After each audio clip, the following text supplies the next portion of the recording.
7 pasos para la prosperidad, desde la psicoterapia de Carl Gustav Jung y el método Aztlán. Vamos a hablar en este video de enseñanzas espirituales muy importantes que nos hablan de un proceso en 7 pasos para tener prosperidad. Pero esto no es algo que se nos ocurriera a nosotros, sino que es una enseñanza muy antigua del gran sabio budista Siddhartha Gautama, devenido en Buda.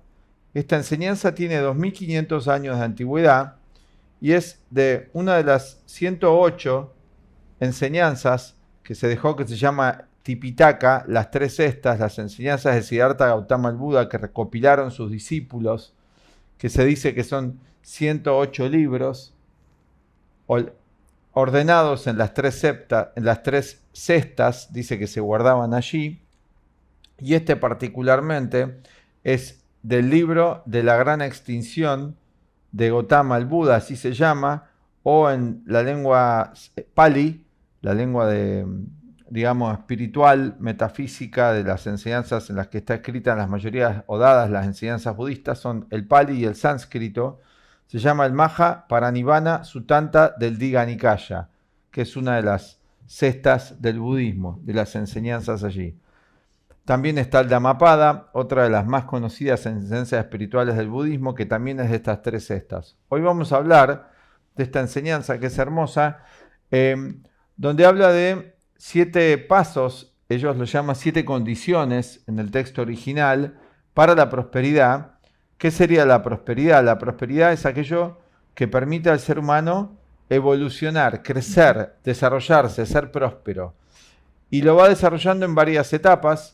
Y vamos a explicar un poco el contexto en el que se da la enseñanza y creemos que puede ser de mucha utilidad hoy. Para nosotros que estamos dando este conocimiento, somos la Escuela Aztlán de Psicología y Filosofía con 60 años en la enseñanza, y como tenemos una escuela fundada por nuestro maestro y director, el filósofo León Azulay, nos son muy familiares estas enseñanzas que son eternas, y vamos a ver su eternidad y su vigencia actual después de 2500 años y cómo los individuos hoy podemos beneficiarnos de estas joyas espirituales, de estas enseñanzas, traduciendo algunas cosas a nuestra época. ¿Qué relación tendrían con nuestra época si alguien se decidiera a practicar esto como nos hemos decidido nosotros en la Escuela Aztlán, y que invitamos a otros a que participen de este proyecto de aprendizaje? Vamos a comenzar entonces con este video y les damos la bienvenida y adelante.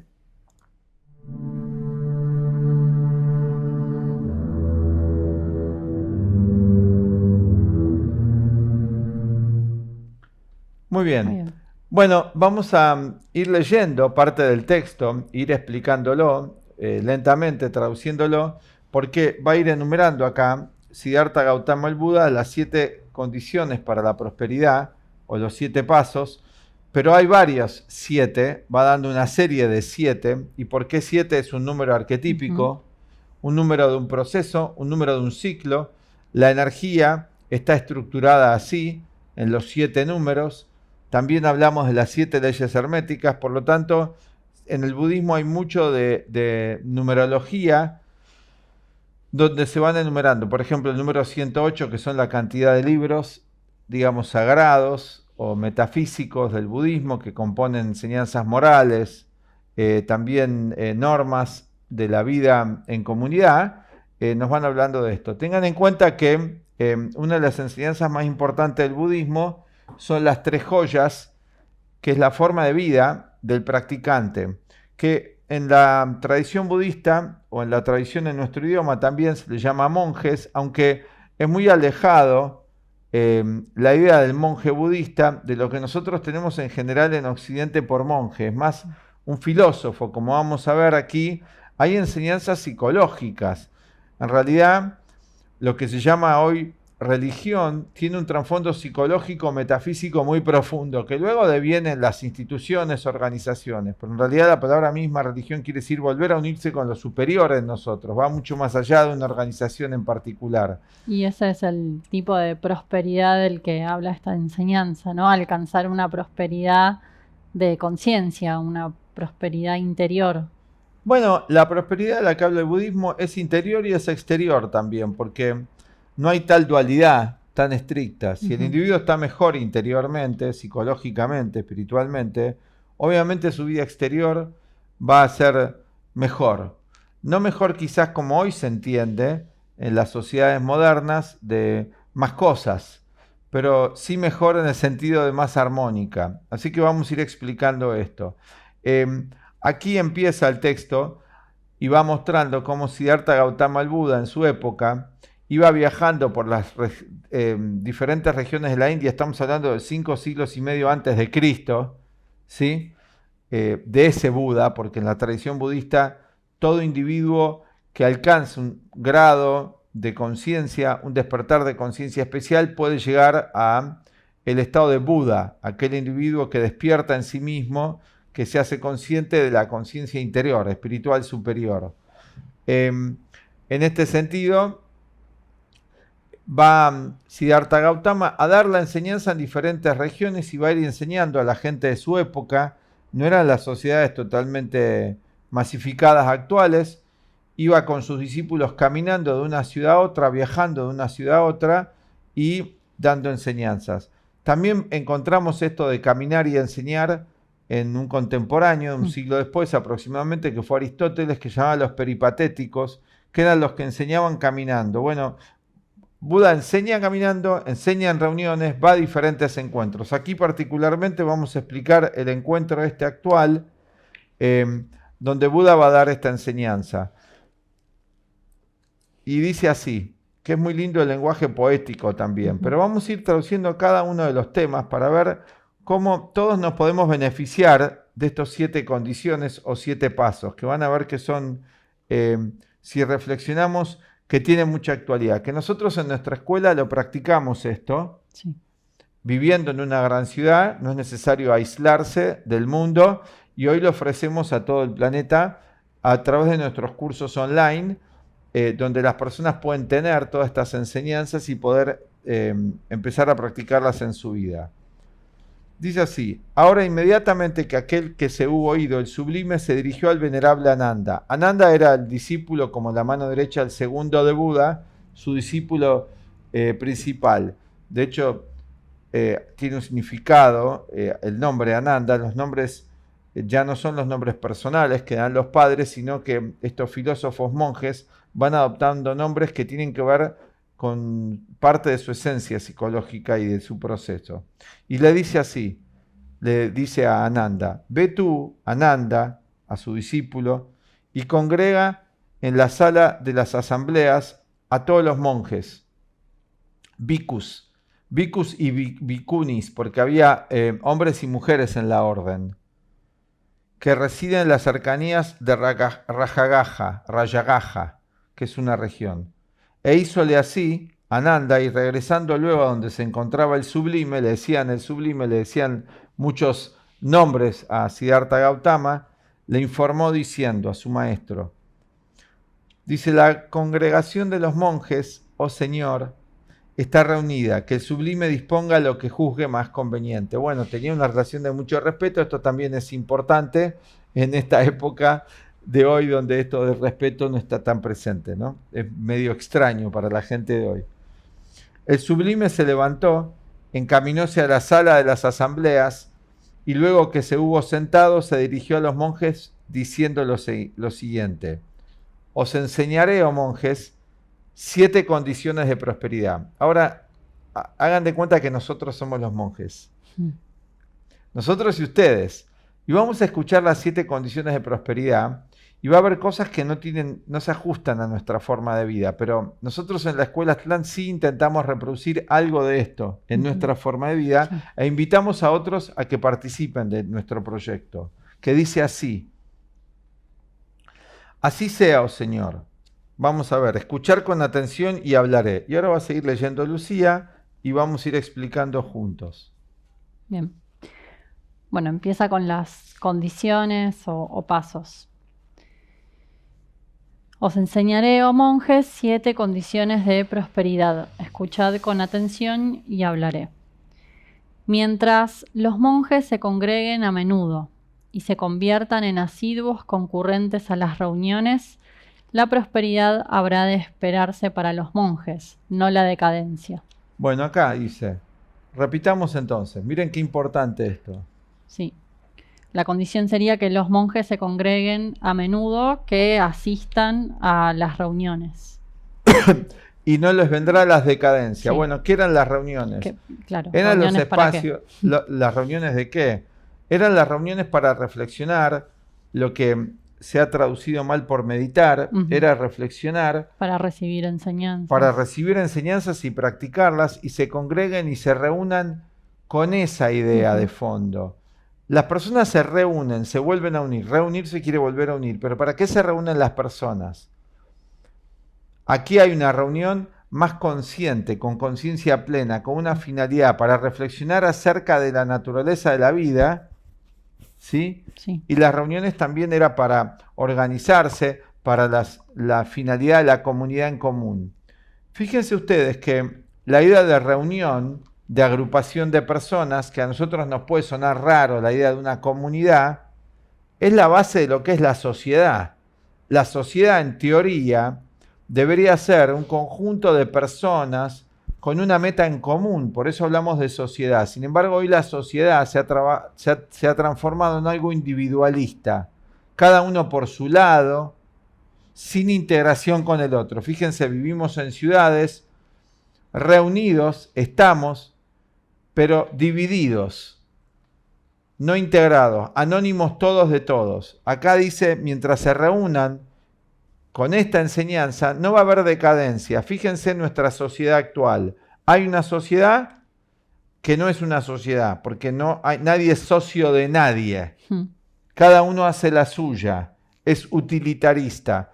Ahí sí viene la decadencia. Nosotros en la Escuela Clan también nos agrupamos con nuestros alumnos e intentamos una armonía, evitar la decadencia, evitar el individualismo.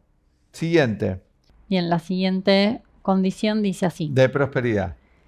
Mientras los monjes, que tiene que ver con esto, ¿no? Mientras los monjes se congreguen en concordia y dispersen en concordia y realicen en concordia los deberes de la orden, vendrá la prosperidad, no la decadencia. Bueno, acá es importante, en concordia, reunirse en concordia. La mayoría de las reuniones no son en concordia hoy, son en pelea, en discordia, no concordia, con discordia. Esto es importante, que intentemos reproducir nosotros nuestras reuniones en concordia, no en discordia. Lo contrario de lo que se hace actualmente, que se fomenta el debate como combate, como discusión.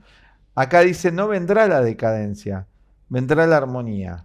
Segundo punto, para eso es necesario una idea en común de la vida, un sentimiento en común. No se puede hacer sino. Tendríamos que tener un lenguaje, un conocimiento en común y una meta en común para ganar la concordia. Preguntémonos, ¿lo tenemos eso? Bueno, nosotros vamos creando con la enseñanza ese espacio para los alumnos que se acerquen. Sí. Siguiente. La siguiente dice, mientras los monjes no establezcan nada que antes de ahora no fue prescrito, y no abroguen nada de lo que ya fue estatuido, y obren de acuerdo con las reglas de la disciplina, tal como ahora se hayan establecidas, vendrá la prosperidad y no la decadencia. Bueno, esto es importante. Hay un dicho antiguo en el Antiguo Testamento que dice, no hay nada nuevo bajo el sol. Los seres humanos no tenemos que inventar nada. Los seres humanos tendríamos que estudiar lo mejor del pasado y tratar de reproducirlo. Para empezar tendríamos que hacer eso, pero resulta que hubo un quiebre y un corte histórico en las costumbres, en el conocimiento. Esto está muy bien relatado en la Torre de Babel. El individuo actual, las personas actuales, viven sin raíces históricas. ¿Qué pasa si a un árbol le cortan las raíces? Se seca, muere. No puede nutrirse más. Esto es como esta sociedad, mal llamada así sociedad, es como un árbol sin raíces. Ha negado sus tradiciones espirituales, psicológicas, las enseñanzas de los más grandes, el respeto hacia los mayores, y esto genera decadencia. Así que aquí habla de esto, ¿no? Y se vive en el prejuicio de que todo lo nuevo siempre viene a superar a lo antiguo. Todo aquel que cree eso es porque no sabe que eso que considera nuevo no es nuevo. Es una persona que no ha estudiado mucho la historia de la humanidad y no ha verificado el dicho de que no hay nada nuevo bajo el sol. Hoy se podría decir, pero hoy de nuevo tenemos tecnología que antes no tenían. ¿Así? ¿Eso es seguro? Tenemos muestras arquitectónicas, conocimientos extraordinarios que demuestran que los pueblos antiguos también tuvieron grandes tecnologías. Pero la historia y los objetos se destruyen. ¿Cómo se puede afirmar tal cosa con tal seguridad cuando muchas pruebas prueban lo contrario? Así que esto es cuestionable. La siguiente condición dice, mientras los monjes honren, estimen, reverencien y sustenten a los más ancianos y experimentados, a los padres y guías de la orden, y consideren que se les debe prestar atención a sus palabras, vendrá la prosperidad y no la decadencia. Bueno, es evidente que esto es muy obvio y es del sentido común, pero que se ha perdido. Que cuando aprendemos algo, recurrimos para aprender eso a la persona que tiene más experiencia y que sabe más. ¿Quién recurriría, si quiere saber algo bien, al que tiene menos experiencia y al que menos sabe? Va a haber varias condiciones para eso. La condición ideal sería que la persona en cualquier conocimiento, en cualquier área de la vida a la cual querramos recurrir para aprender de ellas, para guiarnos según su consejo, ¿sí? Para recibir una orientación, sea la más experimentada, la que tenga más conocimiento de esa materia y asimismo la que lleve más tiempo ejercitándola porque la va a poder hacer mejor. Todas esas condiciones van a dar eso. Eso requiere un tiempo y requiere edad, requiere un tiempo, algo hoy negado. Esto sucede hasta en los deportes. Por ejemplo, vemos la evolución de un deportista en su desarrollo profesional. Empieza jugando, es muy dotado, pero con la experiencia mantiene esas cualidades positivas, pero además adquiere un cierto grado de expertise en aquello que hace, en su carácter también, una mayor moderación cuando se realiza bien el proceso y los demás, los más jóvenes que vienen después, lo vemos en un equipo de fútbol esto, lo respetan.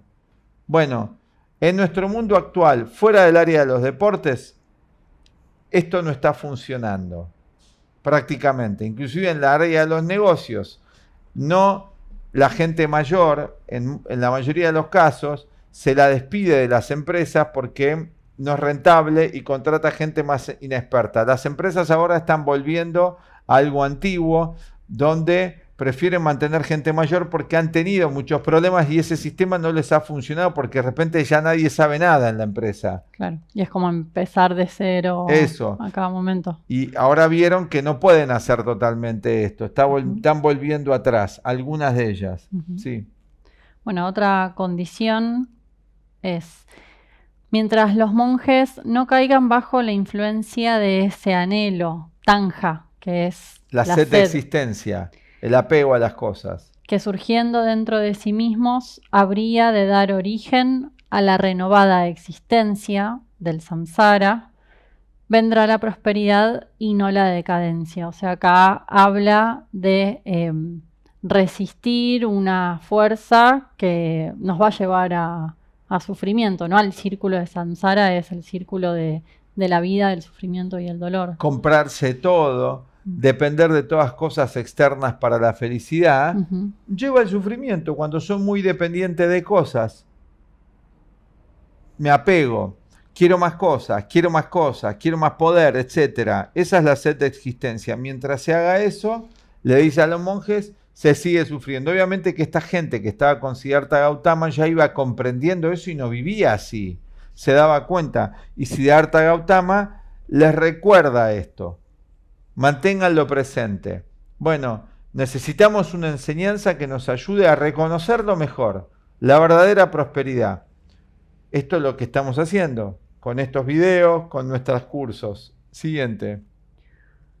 Mientras los monjes se contenten con el albergue solitario de la selva, vendrá la prosperidad y no la decadencia. Bueno, acá le dice y le aconseja que no se masifiquen. Claro. El individuo hoy cree que si hay mucha gente es mejor. Ujú. Y nunca se ha sentido tan solo el ser humano.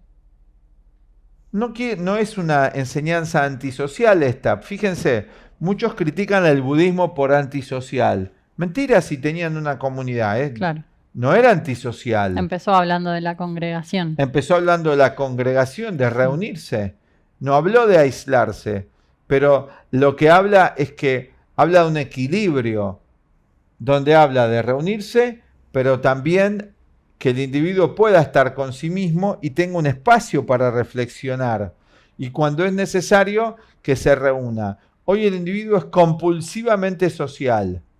Compulsivamente social.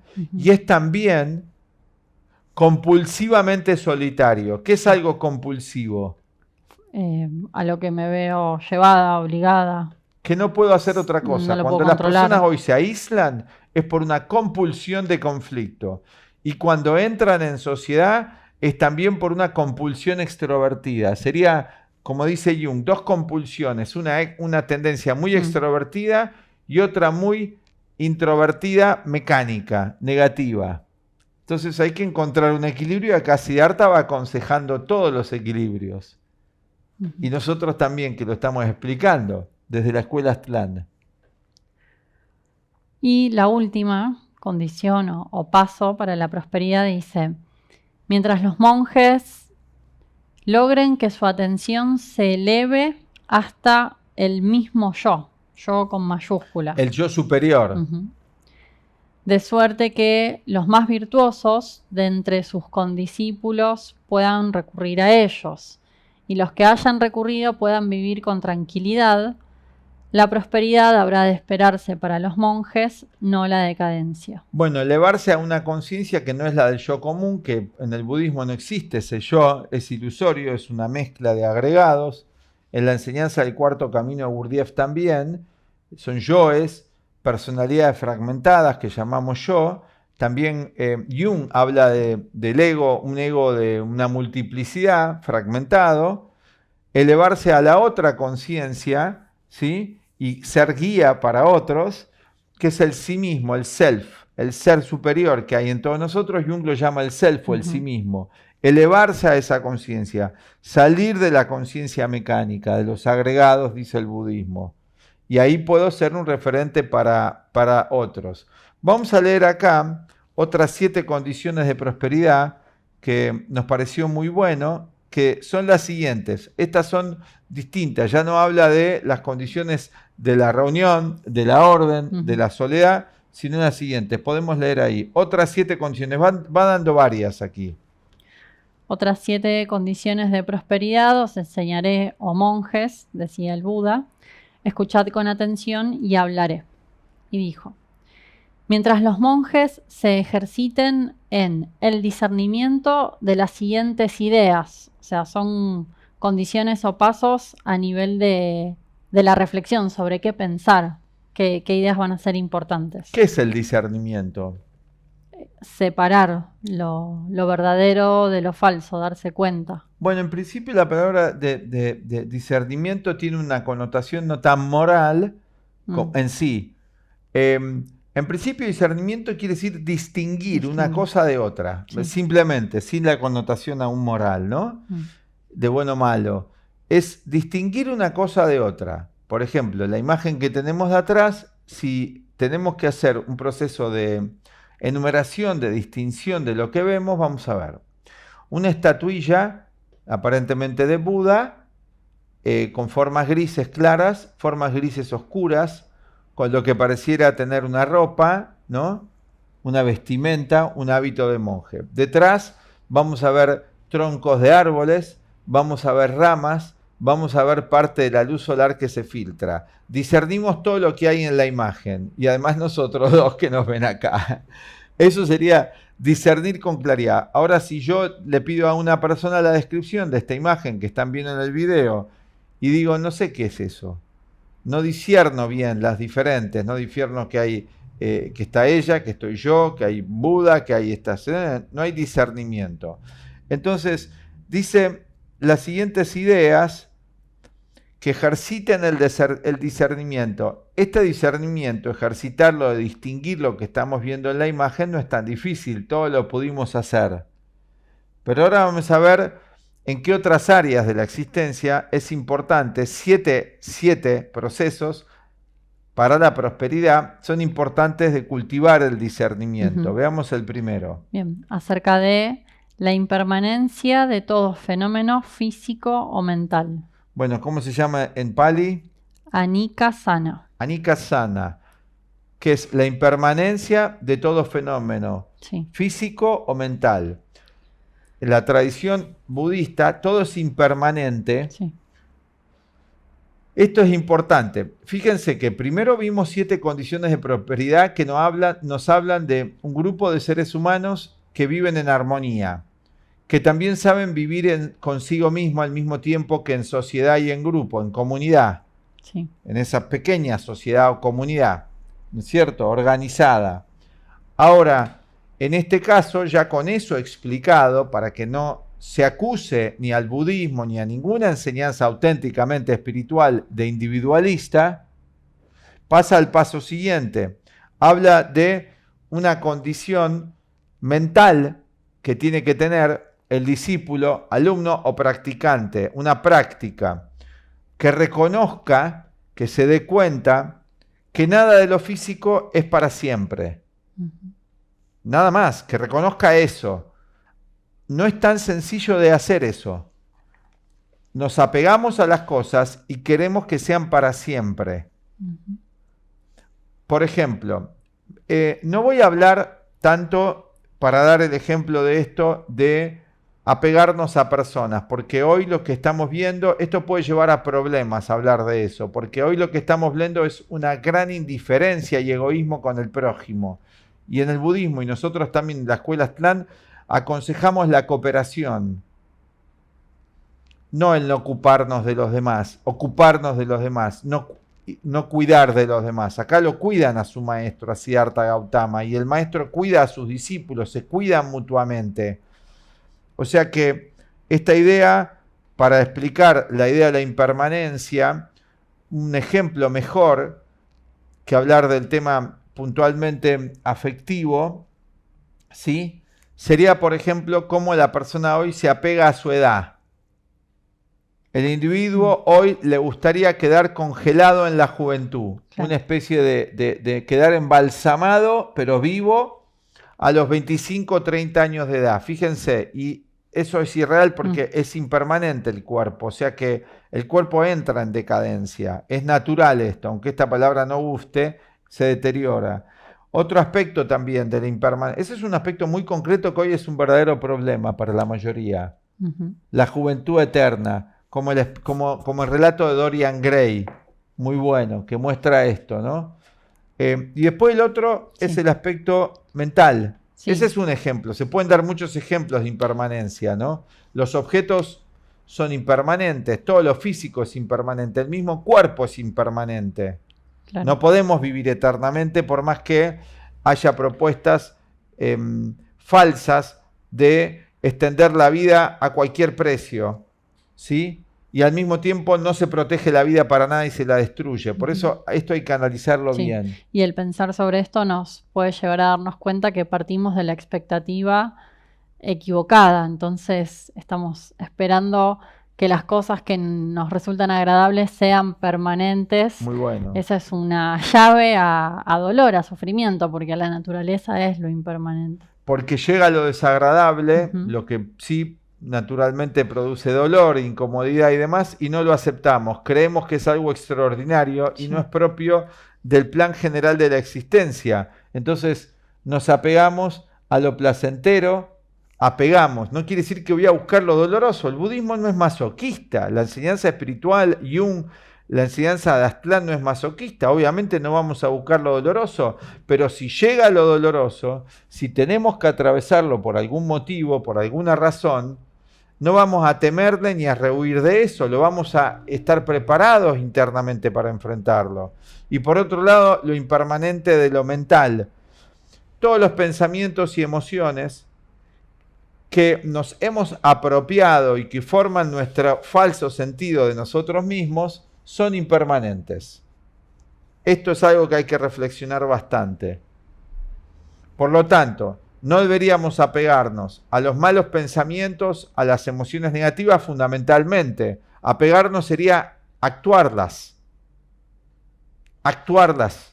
No deberíamos actuarlas, deberíamos dejarlas pasar. Y lo que sea favorable y positivo deberíamos hacerlo, pero tampoco apegarnos, en el sentido de creer que nosotros somos solamente eso. Obviamente nos orientamos a hacer algo que no dañe a los otros ni a nosotros mismos. Esto es la meta de la enseñanza. Siguiente. Bueno, otro tema sobre el cual reflexionar De la prosperidad. para la prosperidad es sobre la no existencia en uno de un principio permanente o de un alma. Acá habría que aclarar, ¿no? ¿A qué se refería el Buda con un alma? ¿A qué concibe el budismo como el alma? Bueno, eso, hay dos ideas acá. Se dice que la conciencia, el individuo está conformado por un conjunto de emociones, lo llama los agregados. Vamos a traducirlos en el lenguaje del cuarto camino para que sea más simple. Un conjunto de pensamientos, de función intelectual, un conjunto de emociones y sentimientos, un conjunto de impulsos y sensaciones, el aspecto metabólico y la sexualidad. Todo eso, cómo opera en cada persona en particular, genera un sentido equivocado de yo, donde la persona cree que eso que él piensa, siente y actúa y sus impulsos y su sexualidad es único. No es tal cosa, no hay tal cosa como único. Es parte de un programa humano. Es parte de un programa humano. Es como que el animal piensa que sus instintos son únicos. El perro, el gato, el león. Es un error. No existe eso, ese sentido de separado. El instinto en sí, en común que tienen los animales o los procesos biológicos de las plantas, hace que haya algo en común, que no haya una separatividad. Hasta que los humanos lleguemos a esa condición, a darnos cuenta que el dolor, el sufrimiento, la alegría es de todos nosotros, vamos a seguir con ese sentido de estar separado del otro. Entonces, si veo un sufrimiento en el otro, un dolor o una alegría, lo separo completamente de mí y pienso que no tiene nada que ver conmigo. Y el otro experimenta lo humano al igual que yo, y al experimentar lo humano deja de haber ese sentido de separatividad. Bueno, también invita a reflexionar para la prosperidad sobre la corrupción, para no caer en ella, sobre el daño de los malos pensamientos. Uy, sí. Sobre la necesidad de librarse de ellos, sobre la pureza del corazón y del nirvana. Reflexionar sobre el nirvana. Bueno, ahí tenemos las otras 7 condiciones. Vamos brevemente a rever esto último. Sobre la corrupción. Sobre la corrupción. Reflexionar sobre eso, discernir. Sí. Toda la corrupción. El daño de los malos pensamientos y la necesidad de librarse de ellos. O sea, primero tomar conciencia de cómo nos perjudica. Darnos cuenta que son dañinos los malos pensamientos, pero hay que darse cuenta. Sí. Porque podemos estar actuando malos pensamientos y ya no nos damos cuenta. Vivimos en una sociedad donde el individuo ya no se da cuenta que son malos pensamientos. Lo confunde, dice esto es lo que es, y él piensa que eso está bien. El ser humano se orienta siempre a la idea del bien, pero cuando es muy inconsciente, practica lo negativo pensando que eso es el bien, porque si varios dicen eso está bien, porque la gente no dice eso está mal. Empiezan a decir todos que está bien algo que produce daño. Es como ir a comer a la comida chatarra. Todos los que están ahí sentados cuando lo están comiendo dicen que eso está bien, pero eso va a dañar el cuerpo de todos, indistintamente. Si sea asiático, si sea hombre o mujer, si sea argentino, si sea norteamericano, si sea ruso, va a dañar a todos. Entonces esta condición, tenerla clara, ¿no? Y de ahí va a venir la siguiente, que es el discernir, el reflexionar sobre la necesidad de librarse de los malos pensamientos. La necesidad de librarnos de los malos pensamientos, darnos cuenta, identificamos que son malos, que es negativo, que el efecto que producen es negativo. Así podemos ver que es malo a nivel físico y a nivel psicológico. Vamos a identificar eso. Una vez que lo identificamos, no basta con identificarlo, dice. La prosperidad tiene que seguir, está ordenado esto. El siguiente paso, por eso nosotros pusimos pasos de la prosperidad, es darme cuenta de que me tengo que liberar de eso y tengo que desarrollar las herramientas para esa liberación. Uh-huh. Luego viene el reflexionar sobre la pureza del corazón, que son los buenos sentimientos. Pureza del corazón, pureza del corazón. Pureza del corazón es la ternura, es el cariño, es en el sentimiento, no querer dañar a otros, no criticarlos, empezar a cultivar un corazón puro. Todo esto va a sonar muy naif, muy ingenuo de nosotros diciendo esto, pero creemos que es urgente que lo escuchemos, lo aprendamos y que luego verifiquemos en nosotros los efectos favorables de eso. Para eso necesitamos tener más conciencia plena de todo lo que hacemos. ¿Cómo se desarrolla eso? Con conocimientos muy especiales, con un contexto, con un grupo de trabajo. Todo eso nosotros proponemos en nuestra escuela. Para la última condición de prosperidad de esta serie, la reflexión sobre el nirvana, que es la liberación total. La liberación total, ¿qué quiere decir eso? No es de huir, no es escapar. Porque la idea del budismo, igual que esta enseñanza, es que en esa liberación y esa liberación final, profunda, se alcanza cuando soy responsable por mí y por otros, sin conflicto.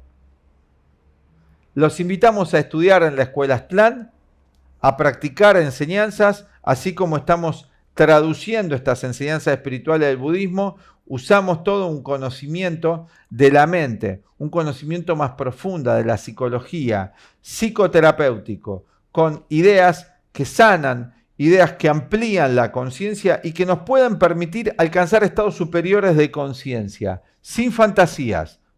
Estados superiores de conciencia sin fantasías. Para eso, la primera condición para la prosperidad que nosotros ahora en Aztlán proponemos, que es lo mismo que decía Siddhartha Gautama hace 2500 años por un lenguaje moderno, la condición de la prosperidad es equilibrar nuestros pensamientos, nuestros sentimientos y nuestras acciones, que alcancen un estado sin contradicción.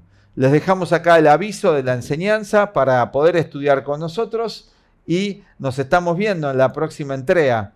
Aquí desde Escarabajo, la Escuela de Psicología y Filosofía Aztlán de Conocimiento Unificado Integral, con 60 años en la enseñanza. Le pueden dar like al video, suscribirse a nuestro canal, darle clic a la campanita como siempre y comenten sobre esto. ¿Cómo ustedes piensan que se puede alcanzar la prosperidad? ¿Qué se entiende en la sociedad moderna por prosperidad? En esta sociedad que ya no es sociedad, que es una manada de personas como un tren descarriado, cada uno orientándose hacia rumbos diferentes, donde nunca se encuentran, donde aumenta el estado de soledad. Vamos hacia un mundo de integración. Quebremos esa inercia de la desintegración y el caos. Los invitamos a aprender más acerca de esto, con la enseñanza de Jung y el método Aztlán y el cuarto camino de Gurdjieff, para una conciencia plena. Bueno, gracias a todos, los dejamos con la invitación y nos vemos en una próxima oportunidad. Chao. La Escuela de Psicología y Filosofía Aztlán de Conocimiento Unificado Integral, con más de 60 años impartiendo conocimientos, los invita al nuevo curso de la psicoterapia de Carl Gustav Jung, del método Aztlán y el cuarto camino de George Ivanovich Gurdjieff. Todo lo que hacemos en nuestra vida podemos enfocarlo desde dos perspectivas: con conciencia plena o mindfulness, o sin conciencia plena. Aprenderemos en este curso cómo llevar tu conciencia a todas las actividades de la vida, a todos tus pensamientos, a todos tus sentimientos y a todas tus acciones. Y de allí al éxito en el mundo social, que será un reflejo de tu mundo interior en armonía. Esto lo podrás lograr a través de las técnicas que ofrece el método Aztlán, con más de 60 años de práctica y enseñanza de la psicoterapia de Carl Gustav Jung y del cuarto camino de Gurdjieff. No te pierdas la oportunidad de entrenar tu mente para lograr los máximos resultados de todo tu potencial. Abajo vas a encontrar toda la información sobre cómo sumarte a estas clases. Te esperamos.